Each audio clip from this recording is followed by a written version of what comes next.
बातमी पुण्यामधून याच प्रकरणाच्या निषेधार्थ आज पुण्यामध्ये सर्वपक्षीय जनआक्रोश मोर्चाचं आयोजन करण्यात आलंय। संतोष देशमुखांच्या मारेकऱ्यांना कडक शिक्षा देण्याची मागणी ही या आक्रोश मोर्चाच्या माध्यमातून केली जाणार आहे। लाल महाल ते जिल्हाधिकारी कार्यालय असा हा मोर्चा निघणार आहे। मनोज जरांगे, सुरेश धस, संदीप क्षीरसागर, रोहित पवार, खासदार बजरंग सोनवणे हे या मोर्चात उपस्थित असतील।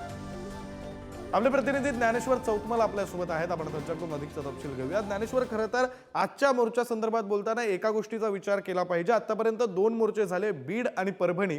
दोन्हीकडच्या मोर्चाचं नाव हे मूक मोर्चा होतं, पुण्यातल्या मोर्चाचं नाव हे आक्रोश मोर्चा असं देण्यात आलंय। काय नेमकं कारण?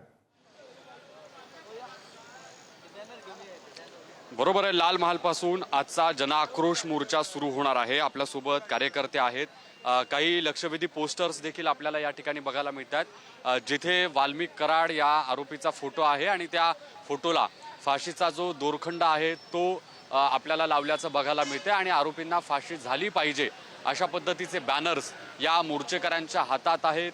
मुक्काम पोस्ट बिहार कंसात बीड अशा पद्धतीचा उल्लेख या आंदोलकांच्या हातातल्या बॅनर्सवर करण्यात आलेला आहे। असं म्हटलं जातंय की आजचा हा जो मोर्चा आहे तो जनआक्रोश मोर्चा आहे। जनआक्रोश मोर्चा म्हणजे काय?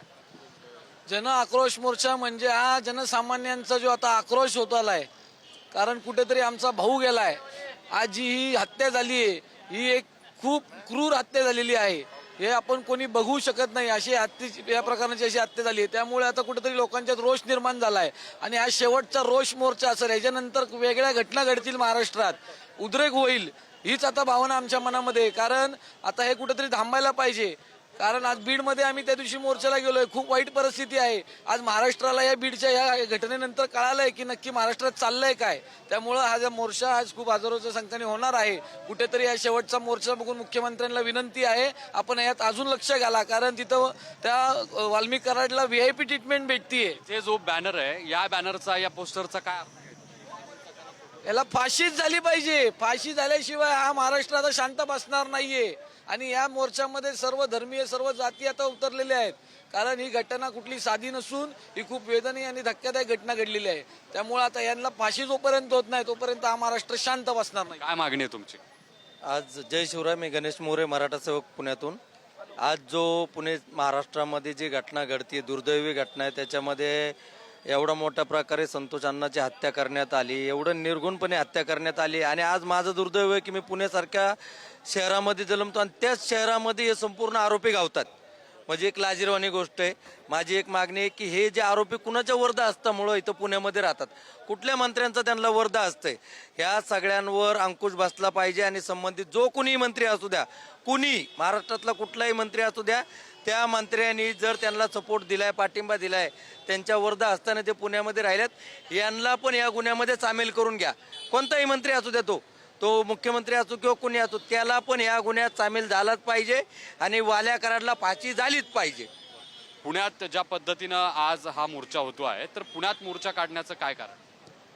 पुण्यात मोर्चा म्हणजे पुण्यात नाही, अख्ख्या महाराष्ट्रात, अख्ख्या देशात मोर्चा निघाला पाहिजे।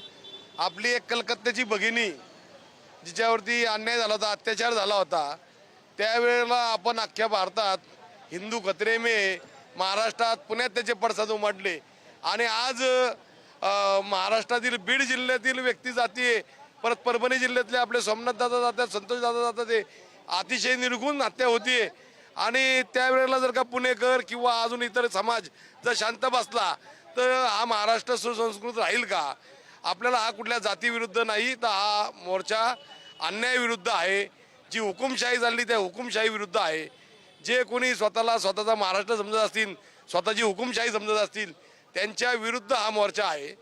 प्रत्येकाने या मोर्चात सहभागी व्हावं, प्रत्येक जाती धर्माच्या लोकांनी सहभागी व्हावं, ही आमची अपेक्षा आहे। या बॅनरबद्दल काय म्हणायचं? हा बॅनर कमी पडतोय, फाशीची शिक्षा सुद्धा या माणसाला कमी पडते, कारण की फाशी देऊन तो 2 मिनिटात जाणार आहे। संतोष दादांना 4 तास त्यांच्यावरती हल्ला होत होता, अतिशय निर्घुण खून केलेला आहे। म्हणजे संभाजीराजांनंतर असं ज्ञानेश्वर, खरं तर या सगळ्याच्या उद्विग्न प्रतिक्रिया आहेत। हा जो आक्रोश आहे आंदोलकांचा तो आमच्यापर्यंत तुम्ही पोहोचवताय। तुम्ही त्या प्रतिक्रिया घेतच राहा। तुर्तास धन्यवाद या सगळ्या प्रतिक्रिया आपल्यापर्यंत पोहोचवल्यासाठी।